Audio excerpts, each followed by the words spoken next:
السلام عليكم ورحمة الله وبركاته. ازيكم حبايبي؟ عاملين ايه؟ يا رب تكونوا بخير. النهاردة ان شاء الله جايه لكم بوصفة جديدة وحلوة وسهلة، وان شاء الله حبايبي يا ريت كل اللي يعجبه الفيديو يا ريت ما ينسانيش باللايك، واللي يشوف قناتي لاول مرة يا ريت يشترك ويفعل الجرس اللي يوصل لكم كل جديد من مطبخ عبد الرحمن السعدية. النهارده هعمل لكم مكرونه طواجن بالفراخ، يعني هعمل لكم مكرونه بالفراخ طاجن، نظام طاجن يتحط في الفرن. هنشوف دلوقتي المقادير بتاعتنا. عندنا هنا مكرونه قلم بالشكل ده، عندنا فراخ انا بقطعها بالشكل ده كبيره، انتوا عايزين تقطعوها يعني صغيره زي نظام الشاورما ماشي، عايزين تخلوها كده ماشي براحتكم خالص، انا بس بحبها مكعبات تبقى جميله جدا في الاكل. وعندنا بصله متقطعه كده، عندنا فص ثوم، عندنا البهارات بتاعتي، عندنا هنا لورا مطحون، عندنا ملح وفلفل وكوبيبه الصيني برضو مطحونه، تمام حبايبي، وعندنا كمون وعندنا كزبره. ولو انتوا عندكم اي توابل برضو حطوها، يعني الطواجن دايما بتحب التوابل الحلوه، جوز طيب الحاجات دي زودوا من عندكم مفيش اي مشاكل. عندنا طماطم فرماها بالشكل ده. تعالوا حبايبي نبدأ الطريقة اللي هنعمل بيها المكرونة الطواجن بالفراخ. حبايبي هنجيب طاسة الاول وهنحط لها زيت،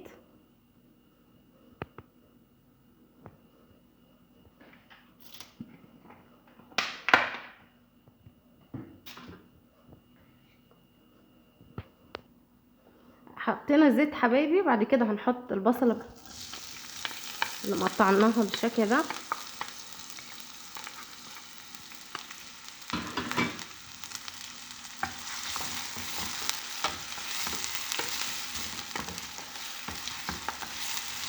هنقلب في البصل لحد ما تدبل.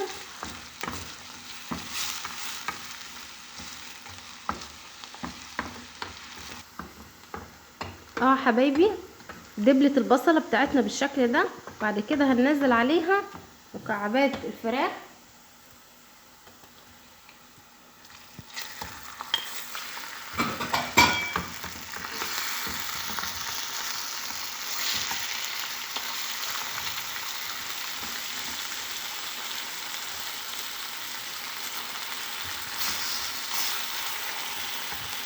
انا بفردها مش بقلبها، انا هقلبها بعدين لما تاخد صدمه كده عشان ما تنزلش ميه معانا. بس كده اول ما تاخد اللون احس ان هو خلاص كده خد صدمه بقلبها على طول اهو، زي ما انتم شايفين لونها، فبضطر اقلبها بالشكل ده.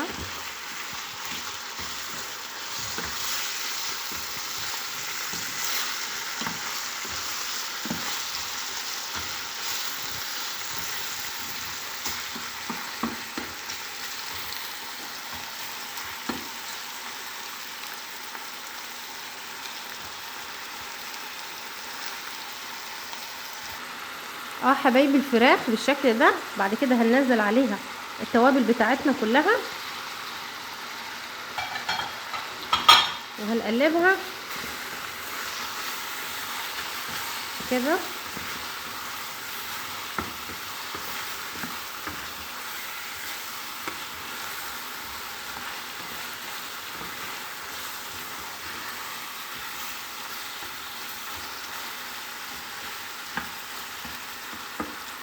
هنسيبها بقى تستوي، واول ما تستوي هجيلكوا عشان ما اطولش عليكم الفيديو. حبايبي الفراخ بتاعتنا استوت زي ما انتم شايفين. هنطفي عليها وهنيجي مع بعض نعمل الصلصه بتاعه المكرونه. هنجيب حبايبي حله هنحط فيها برضو زيت، الماده الدهنيه بتاعتنا هتكون زيت،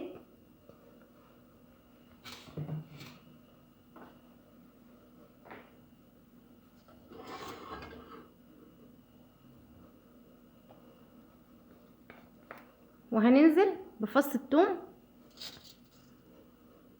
على الزيت.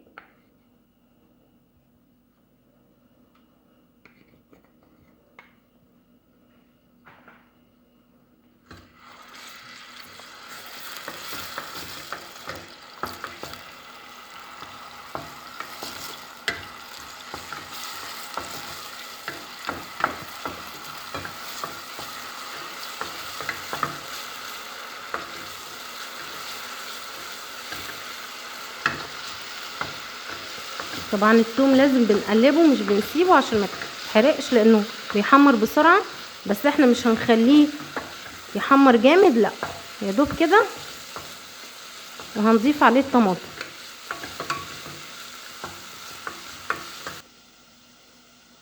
حبايبي هنضيف الطماطم بتاعتنا.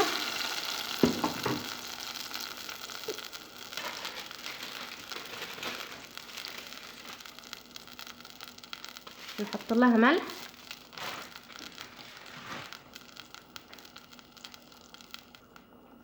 هنحط كمون،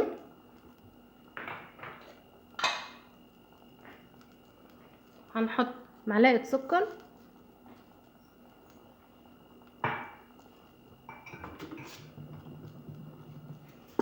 هنقلبها ونسيبها كده تغلي مع بعض، بس ايه ما تتسبكش على الاخر.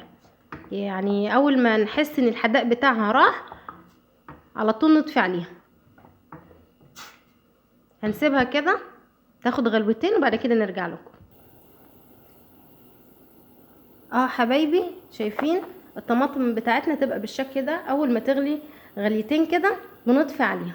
هنطفي عليها وتعالوا نشوف هنعمل المكرونه ازاي. بصوا حبايبي، جبنا المكرونه دي، وعندي انا الطواجن دي اللي هي الطبقه الحراريه اهو. انا هعمل فيها، انا هعمل 4 على حسب العدد اللي عندي. تمام. انتوا عايزين تعملوها طبعا في الطواجن بايركس، في سيراميك، في اي نوع من انواع اللي بتدخل الفرن طبعا براحتكم. انا بحب اعمل كده، يبقى كل واحد طبعا ليه الطاجن بتاعه مختص بيه وكده ياكل براحته. تمام حبايبي. هنجيب كل طبق كده هنحط فيه طبقة مكرونة من تحت،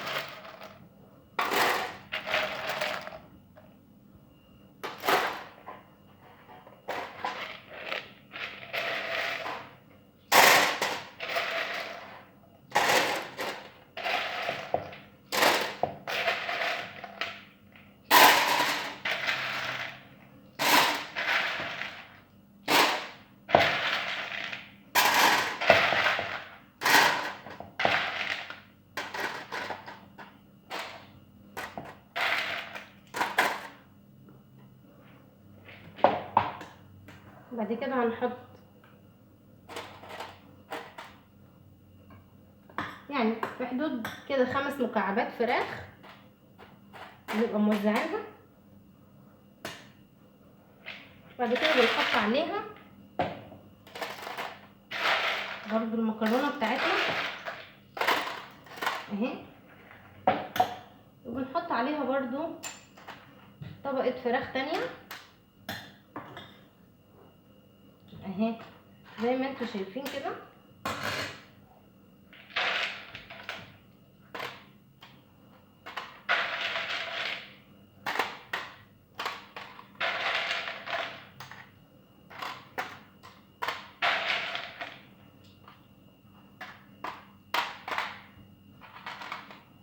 ده اول طاجن عملته قدامكم، هعمل لكم التاني طاجن بعد كده اكمل انا ايه معاكم. ادي تاني طاجن قريب عشان تشوفوه.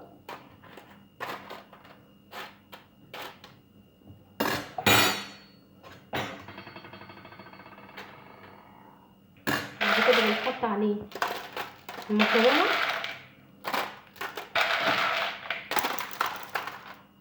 اهو. بعد كده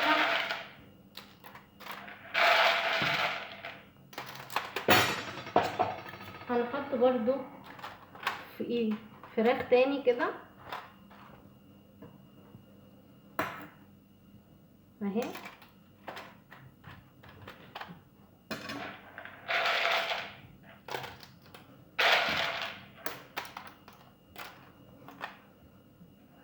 هكمل الاتنين اللي فاضلين معايا وبعد كده هاجيلكم. حبايبي كده الاربع طواجن كلهم متساويين. هنيجي بقى ايه، نحط عليهم الصلصه اللي عملناها. شايفين تبقى ايه، مش بتبقى تخينه، تبقى بالشكل ده عشان ايه تقدر تسوي المكرونه كويس. لازم يكون فيها ميه شويه. ماشي يا حبايبي.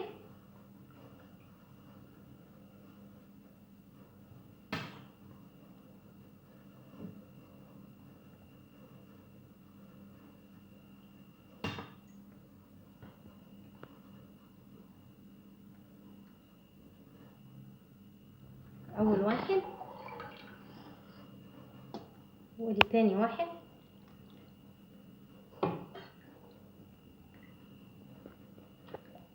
ما شاء الله الريحه طالعه جميله.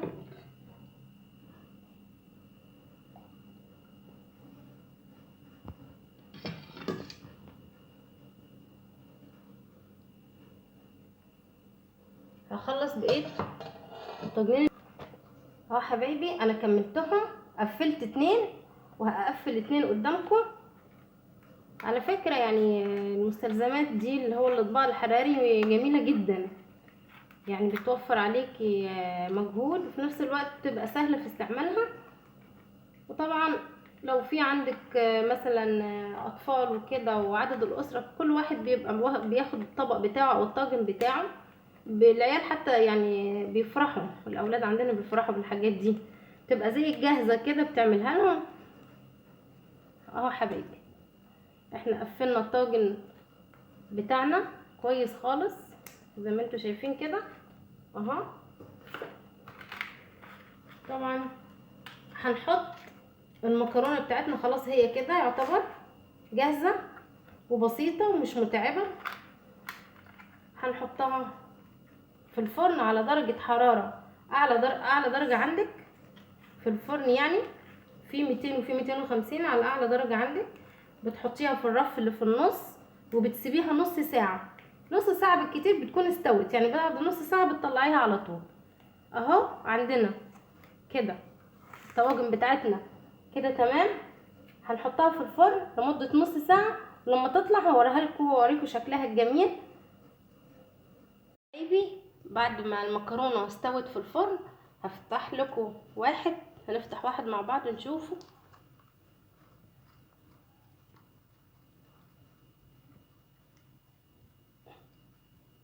نشوف شكله بسم الله الرحمن الرحيم. معلش سخن، قرب الكاميرا شويه. شايفين ما شاء الله، يعني تحفه حكايه من الاخر، وريحته ملهاش حل. يعني زي ما انتوا شايفين حبايبي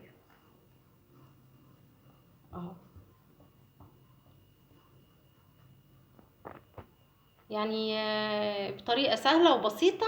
ممكن لو حابه تعمليها باللحمه ماشي، حابه تعمليها بالفراخ بكبد وقوانص، اي حاجه هتمشي معاكي، متتقيديش بحاجه معينه. وكده حبايبي وصلنا لنهايه الوصفه بتاعتنا. يا ريت حبايبي ما تنسونيش باللايك والشير، وحاولوا قدر الامكان اللي يشوف الفيديو بتاعي اول مره واللي يشوف القناه بتاعتي لاول مره يا ريت ما ينسانيش باللايك ويشترك عندي ويفعل الجرس عشان يوصل لكم احلى جديد من مطبخ ام عبد الرحمن السعديه. وان شاء الله باذن الله كده القناه دي هتكبر بيكم. واقول لكم مع السلامه، والسلام عليكم ورحمه الله وبركاته.